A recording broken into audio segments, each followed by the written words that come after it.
Tonight, several breaking stories as we come on the air. Tornadoes touching down across several states and the threat right now across multiple states. Ginger will take us through it. Also breaking at this hour, the move just moments ago to try to oust House Speaker Mike Johnson, the vote, and how this went. Rachel Scott live on the Hill. And the dramatic images tonight, you'll see the Boeing 767 forced to land without nose gear. First tonight, multiple states under tornado alerts at this hour, from Texas to Missouri. A tornado touching down north of Nashville. A confirmed EF2 in Michigan destroying homes. The new danger tonight, and this system moves into the east tomorrow. Ginger Z with the latest forecast. At this hour, Congresswoman Marjorie Taylor Greene making good on her threat, forcing a vote to oust House Speaker Mike Johnson. That vote just moments ago. The boos inside the chamber and how this went. Rachel Scott live on the Hill.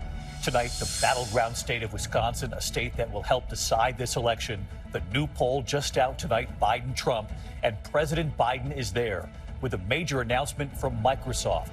And Biden asking voters, what about the promise Trump once made in Wisconsin? What happened to that? Tonight, sources telling ABC News there is frustration within the Israeli government and disappointment over President Biden's decision to pause the shipment of thousands of bombs as Israel now moves into Rafah. What the president said about this just moments ago, and where do these ceasefire talks stand at this hour with so many hostages still being held? The eye-opening headline tonight involving presidential candidate Robert F. Kennedy Jr. The New York Times reporting on a deposition during which RFK Jr. said doctors once found a parasite, a dead worm, in his brain. RFK Jr. reportedly saying he suffered memory loss. What his campaign is now saying about this tonight. The scare at a middle school today, students and teachers sickened, some taken to the hospital. The readings inside one classroom. The cruise ship stabbing spree tonight, a crew member arrested, several injured, including a 75-year-old passenger. That alarming sight on the runway, a FedEx jet forced to land without its nose gear. Tonight, the major headline here involving the former interpreter and close friend of Dodger star Shohei Ohtani. At America Strong tonight, the babies born, one named Johnny Cash, the other named June Carter, in the same hospital. The families had no idea. From ABC News World Headquarters in New York, this is World News Tonight with David Muir. Good evening, and it's great to have you with us here on a Wednesday night. And we begin tonight with breaking news. The vote just moments ago, the sudden effort to oust House Speaker Mike Johnson, the boos in the chamber as this went down, how this ended. We'll go live to Rachel Scott. But first, these horrific tornadoes touching down across several states, and the threat right now across multiple states. At least 10 states in the path tonight, more than 50 million Americans on alert. Dallas to St. Louis to Raleigh. Tomorrow, severe storms for Texas, the Gulf states, and then the system pushes right into the East Coast. The images here tonight, this tornado, part of the severe weather that hit Rush County, Indiana. Kalamazoo County, Michigan hit hard as well by at least one confirmed tornado. A confirmed EF2, winds 135 miles an hour, ripping this FedEx facility to shreds. Workers inside were okay, but it was terrifying as it hit. Ginger Z watching the tornado threat right now. This is serious across 10 states, then moving into the east. We'll get to her forecast. And Alex Perez in the storm zone tonight. Violent tornado. Violent tornado. Another dangerous and potentially deadly night ahead. Yeah, it's getting bigger. With that multi-day severe weather outbreak now targeting new cities and towns. A life-threatening tornado in southern Illinois. Staff at our station WSIL taking cover. I'm going to go ahead and run into that storm shelter as well. Our Nashville station WKRN tracking another tornado on the ground north of the city. I really want my friends in Springfield to get down to the lowest level center of a room. Don't chance it. An EF2 tornado, winds of at least 111 miles per hour, ripping the roofs off these condos in Hot Springs, Arkansas. Tornado. And the first ever tornado emergency. Oh, we have seen it. The absolute highest level of danger issued in the state of Michigan. Powerful winds taking down nearly every tree in this front yard in Kalamazoo. At this mobile home community nearby, Good God, you guys made it out of there alive? homes smashed to bits. No, that hissing is gas. As many as a dozen people injured. Part of the roof of this massive FedEx facility collapsing. About 50 people were trapped inside. Thankfully, all made it out safely. Taryn Taggart is clearing down trees from his grandmother's house, telling our Alex Prochet it's a miracle she's okay. Your grandmother was home during this storm. Actually inside with a handicapped person, and she's elderly herself, and no basement in the house. The garage was coming off the foundation. Michigan's Governor Gretchen Whitmer declaring a state of emergency. And David, in just the last 2 days, we've seen more than 60 reported tornadoes. There are tornado and flood watches here in Paducah and across the region tonight. Those dangerous storms will continue well after dark. David? May is always a dangerous month. Alex, thank you. Let's get right to Chief Meteorologist Ginger Zede tracking it all again tonight for us. Hi, Ginger. Hi, David. The atmosphere is so hyperactive this afternoon, and it will be as the sun sets and beyond. So let's go through the timing eventually here. But first, the immediate threat that watches that are on the map. Warnings, too, from Missouri through southern Illinois and Indiana, western Kentucky, much of Tennessee. And you start to see them bleed into Alabama, Georgia, and they've been now added all the way back to Texas. So Dallas-Fort Worth tonight in a tornado watch. Tyler as well. That's all going to come later this evening. But the severe thunderstorm watches are there, and the flood watches for Louisville and anyone in green there. Locally, you could see up to 4 inches fall very fast. So let's time it out. You see how the scattered storms that are happening all over Kentucky and Tennessee, well, they start to congeal a bit. That line back to Dallas happens kind of late evening till about midnight. But look what time it is when it erupts over northern Mississippi, Alabama, and western North Carolina. That's 4 a.m. So you're waking up to the thunderstorms that could have damaging winds and still some isolated tornadoes. Tomorrow, more damaging winds all across the south and southeast, David. Right into the evening hours, and as you point out, very early tomorrow morning. Ginger Z, thank you again tonight. We turn to the other breaking headline just as we came on this evening. Congresswoman Marjorie Taylor Greene making good on her threat, forcing a vote to try to oust House Speaker Mike Johnson, surprising some of her Republican colleagues by doing it so suddenly late this afternoon. Well, that vote moments ago, the boos inside the chamber, and Rachel Scott always on the Hill. Tonight, right-wing Congresswoman Marjorie Taylor Greene stunning her fellow Republicans by forcing a vote to remove House Speaker Mike Johnson. The form of the resolution is as follows. Declaring the office of Speaker of the House of Representatives to be vacant. Greene had been threatening this move for weeks, angry that Johnson worked with Democrats to approve new funding for Ukraine. Speaker Johnson's tenure is defined by one self-serving characteristic. When given a choice between advancing Republican priorities or allying with the Democrats to preserve his own personal power, Johnson regularly chooses to ally himself with Democrats. But Greene had little support among her fellow Republicans, even Donald Trump urging her to back off. She did it anyway. Today, her GOP colleagues exasperated. Reality of this is this is like the congressional version of a temper tantrum. Most of us, by the time we turn 12 years old, figure out that tantrums don't actually work. And apparently not everybody in Congress has got the memo. But Greene's move tonight went nowhere, crashing and burning within an hour. Hopefully this is the end of the personality politics and the frivolous character assassination that has defined the 118th Congress. It's regrettable. It's not who we are as Americans, and we're better than this. An overwhelming number of Democrats stepping in to save Johnson, joining with the majority of House Republicans. The question tonight, will Democrats be willing to save him a second time? Should this happen again? So let's get right to Rachel Scott, live up on the Hill. Rachel, already one of the most chaotic Congresses in modern times, as you know. Another chapter here late today. As you point out, the Democrats joining many Republicans in saving Mike Johnson. But of course, the question, will they keep doing this? Yes, and David, Republicans have a razor-thin majority in the House. House Speaker Mike Johnson could only afford to lose a single Republican. 11 voted against him. So it really was Democrats that had to step in and save his job. The Democratic leader Hakeem Jeffries says he wanted to prevent the House from plunging into chaos once again. But tonight, Democrats say they are not making any promises that they would step in and save Johnson a second time if this happens again, David. All right, Rachel Scott up on the Hill for us. Thank you, Rachel. There's also breaking news from President Biden tonight, what he has just said about Israel. Tonight, Israel frustrated and, quote, disappointed that the president has halted the shipment of thousands of bombs as Israel moves into Rafah. Well, just moments ago, the president saying of any Rafah invasion, we're not going to supply the weapons. Martha Raddatz with late reporting.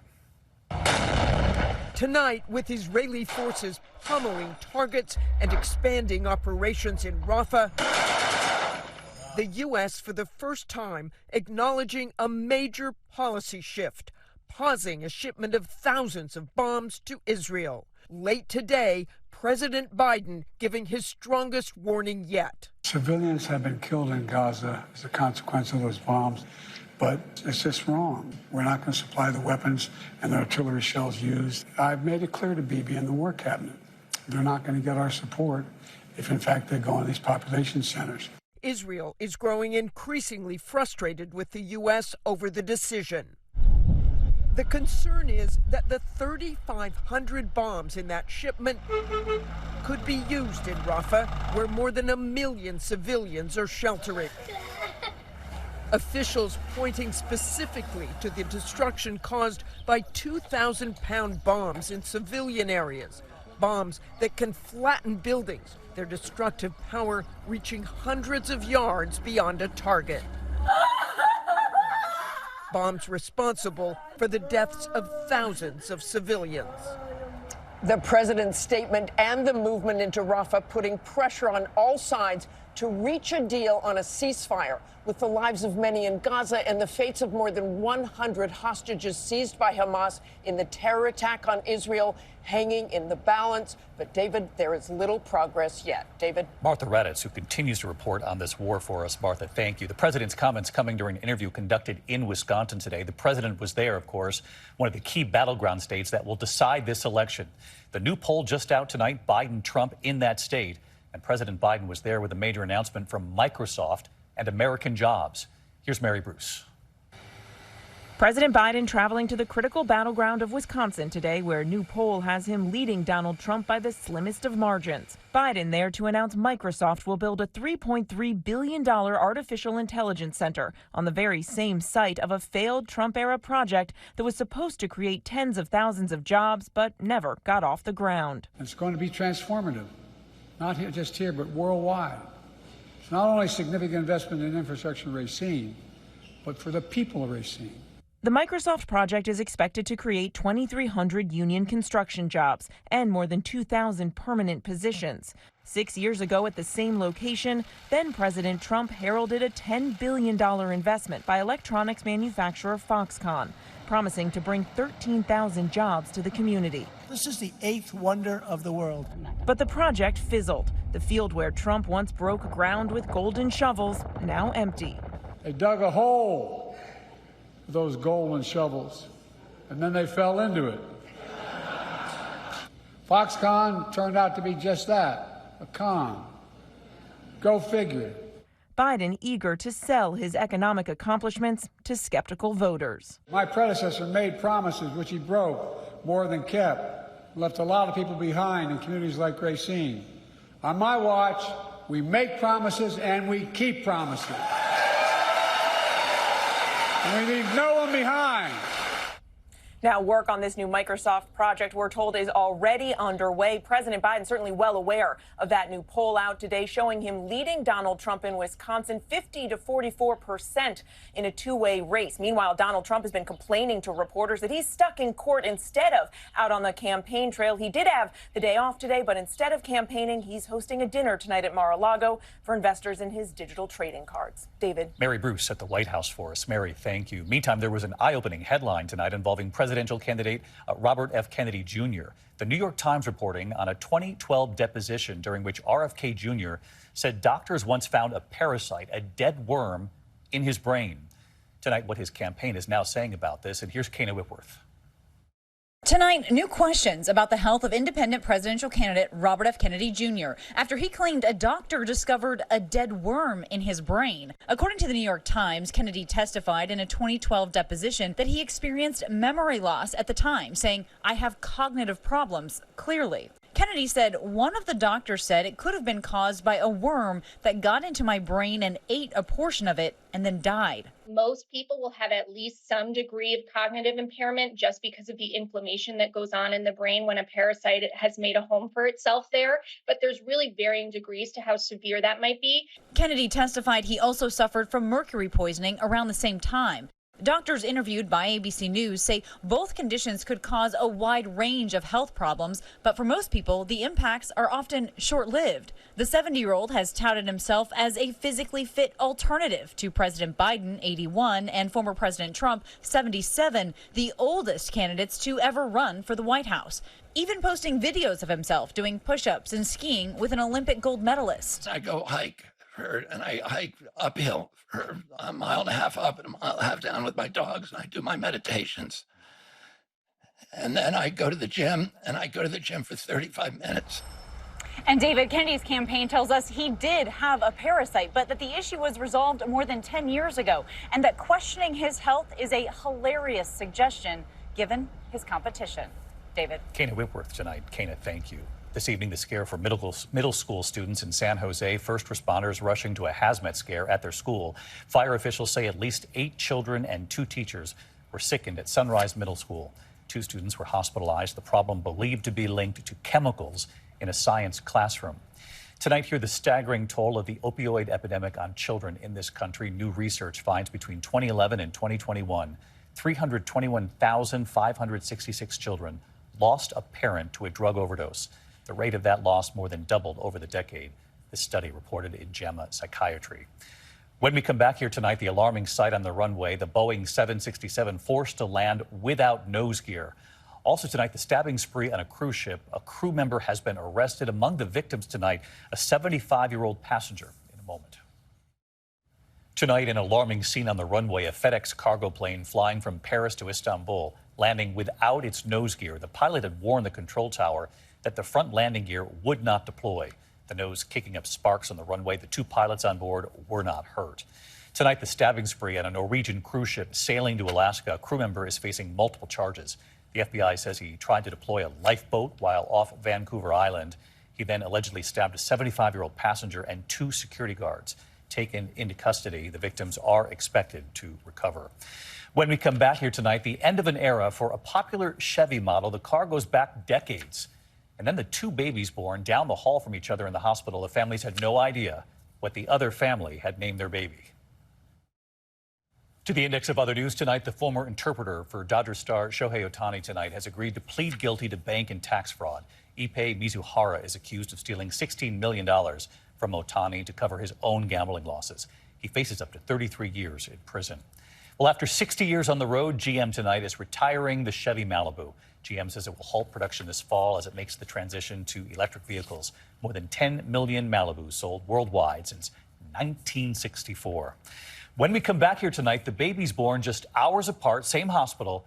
You're not going to believe what one family named their boy and what the other family named their little girl. Finally tonight, meet the newborns, Johnny Cash and June Carter. Tonight in Huntsville, Alabama, north of Birmingham, 2 families celebrating 2 newborns at Huntsville Hospital for Women and Children. The babies were born on the same day, the same hospital. The families did not know each other. The newborn boy was named Johnny Cash. The newborn girl down the hall named June Carter. Their full names, Johnny Cash Davis, June Carter Clark. Apparently, the families share a love of music.